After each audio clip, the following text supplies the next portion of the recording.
అంత దివ్యంగా ఉంది.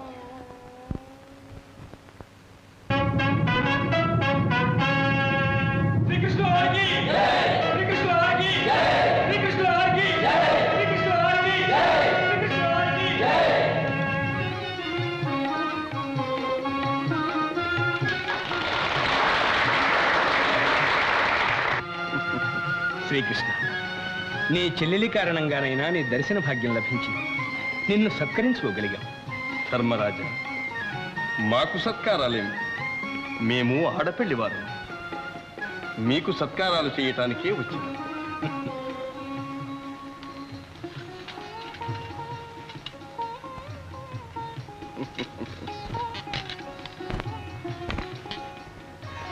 ఓహో, పాచికల పరమాత్మ, నీవు చేసే ప్రతి పనిలోనూ